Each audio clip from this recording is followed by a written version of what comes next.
Hey guys, it's been a few days since my last video, so I wanted to share some new Spark tech with you guys. So let's just jump straight into it. As you can see in this video, my projectiles are going insanely fast right now. This is because I dropped my rare amulet in favor of the new unique Ashes of the Stars. This new amulet costs between 1.5 to 3 exalted orbs, depending on the rolls, and it gives us a lot of quality of life and a lot of damage.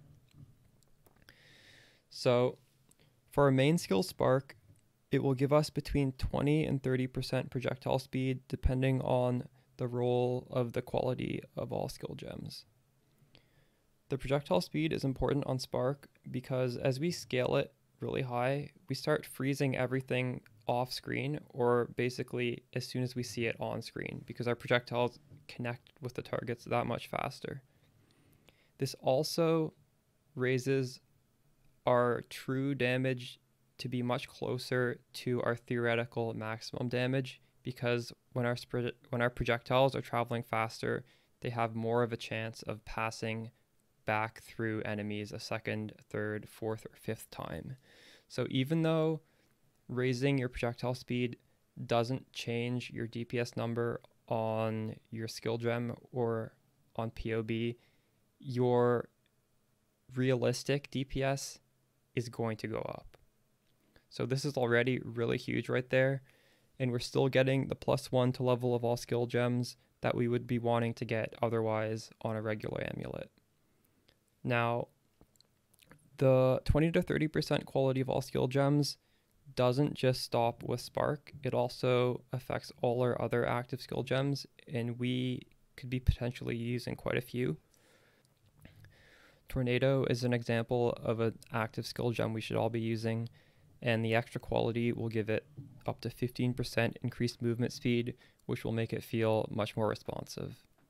It will also buff our movement skills. Flame Dash will generate its charges faster. If we're using Whirling Blades or Shield Charge, it will be a faster skill. Frost Shield is something I haven't really talked about before, but it's a really good defensive layer, and quality to Frost Shield will increase the effect of our chill and freeze by 30%. Now, if you want to go all out and invest in some alternate quality active skill gems, a couple that I'm using are Anomalous Vol Molten Shell, and the extra quality on that lets me block 12.5% of my armor, which ends up being 2,500 extra damage being mitigated. That's pretty huge, just for free. And the other alternate quality I'm using is Divergent Tempest Shield, and this will give us extra chance to block spell damage with the ton of extra quality on that. So this already sounds pretty good, but there's also the line 10 to 20% increased reservation efficiency of skills on this amulet, and this extra efficiency will let us use another aura. Now, the aura I chose to use is Discipline, which gives us some flat ES. This is pretty important, and I will be following up on this when I go over my new gear. Now that we've gotten the most important information out of the way, let's look at my character in POB and see what's changed. So the big things to notice are the DPS went from about 2 million to over 3 million, which means our theoretical maximum DPS is now around 15.5 million. And because we have such a dramatic increase in projectile speed, we're going to be more consistently hitting closer to that theoretical maximum. The other important thing to notice is we have 1,500 energy shield, which went up from basically nothing. And most of the changes I've made were to try and get extra energy shield, because for Inquisitor, our life regen also works for energy shield. So as you can see, I have almost 800 energy shield regen. So that means my energy shield will fill up in 2 seconds, and my life and my energy shield are refilling at the same time, which means it is more, it's safer to split your total life pool between life and energy shield to get that double regen. The third thing to note would be my mana cost is down to 22, and by getting it so low, I'm able to just drop my mana flask completely. And if you look at my character, all my flasks have the, what are those called? These things, instilling orbs, to trigger automatically. So I never have to press a flask unless there's a specific reason to, which should probably be the Forbidden Taste.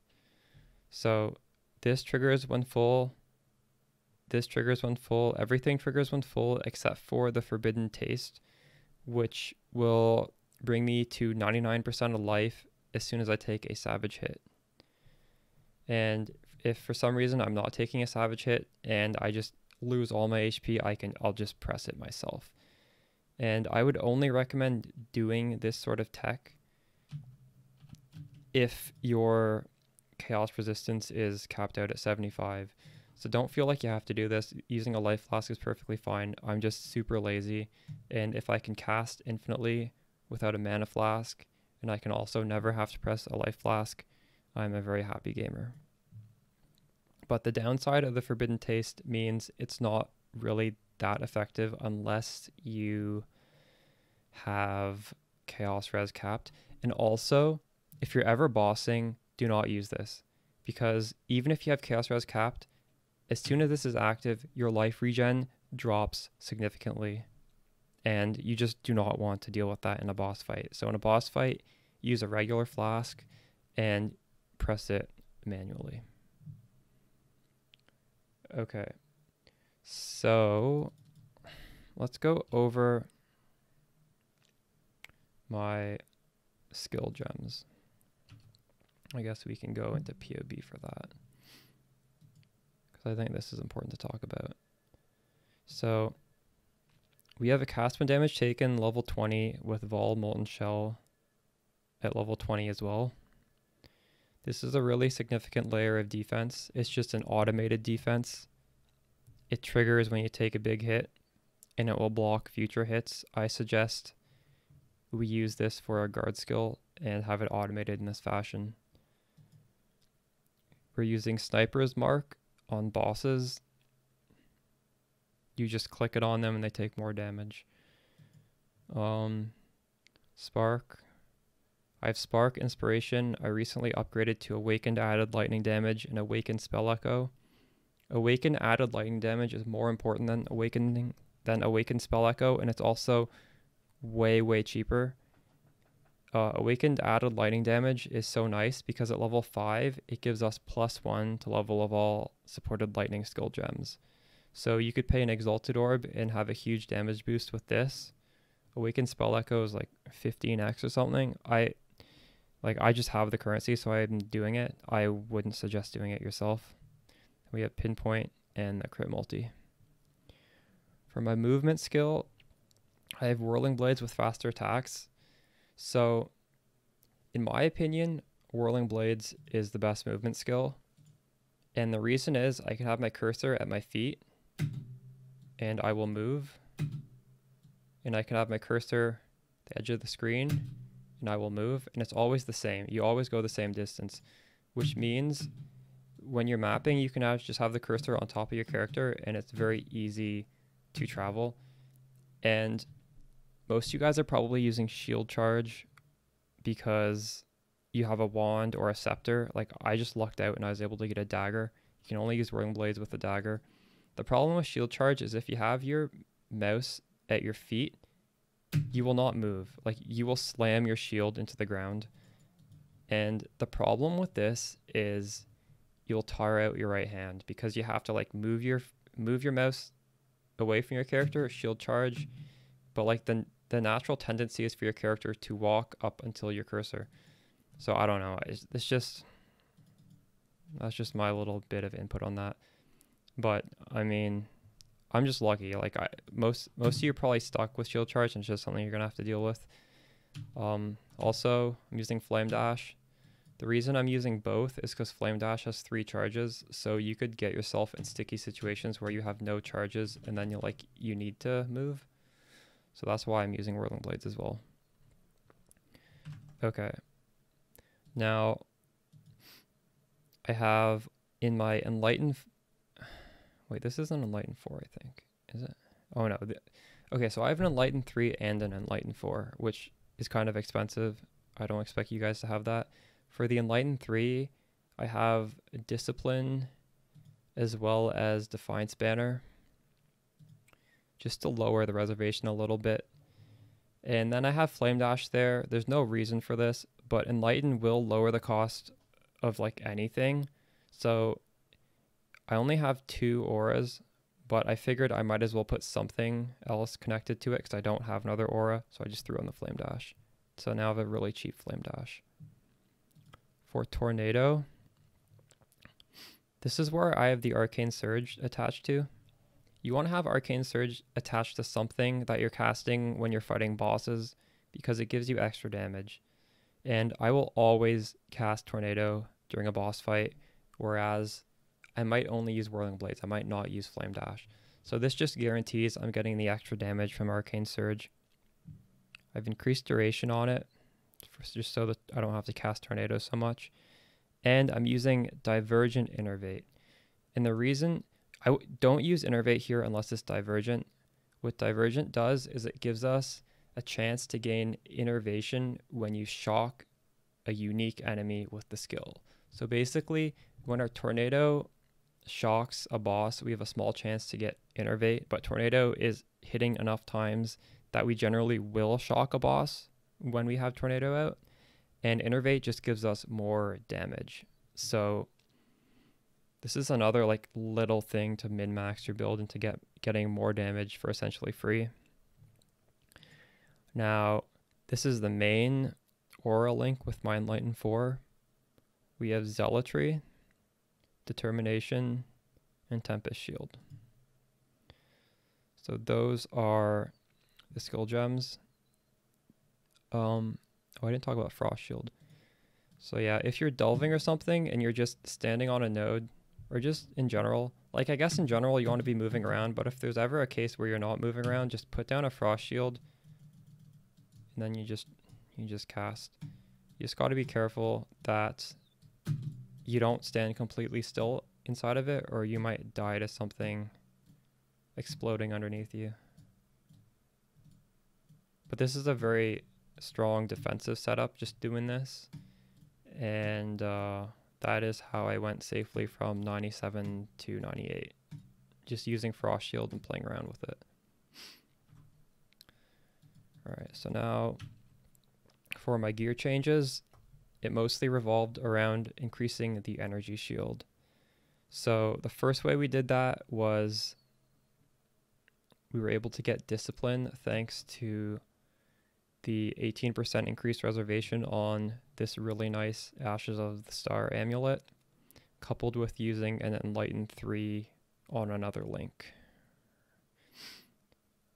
That gave us a bunch, although that didn't give us all of it. We also got a huge amount by getting the Gravicious craft on the body armor. So gain 10% of maximum life as extra maximum energy shield. So as you can see, I recrafted my prefixes and I got 31 max life, which is fine. Like you can craft 85 life, but it's better to just have a small amount of life, but then also have the Gravicious craft, because I think that gave me like 750 energy shield or something. It's just huge value.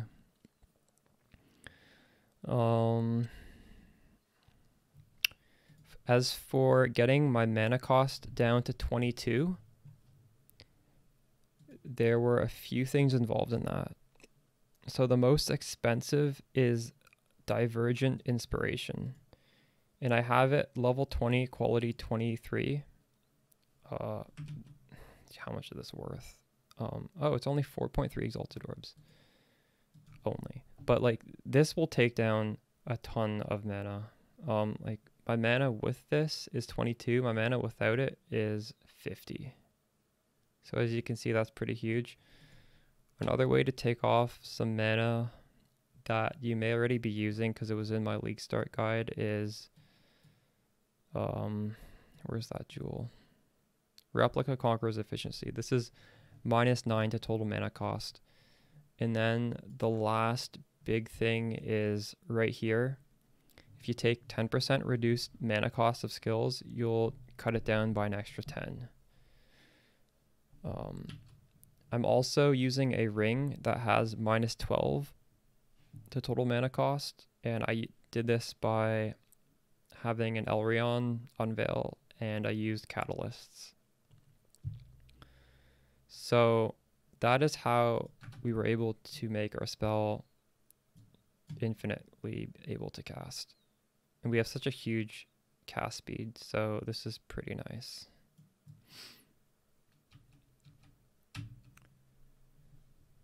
All right, I think that was all of the big changes. My goals moving forward, I think now we're saving up for a headhunter. Spark is really strong with a headhunter, and I don't really see any other changes that would be worth making. Yeah, it's just about grinding currency for a headhunter now, so I guess that's my next project, and I will keep you guys updated. All right, thanks for watching. Hope you guys are having fun with Spark, and I will see you guys in the next one.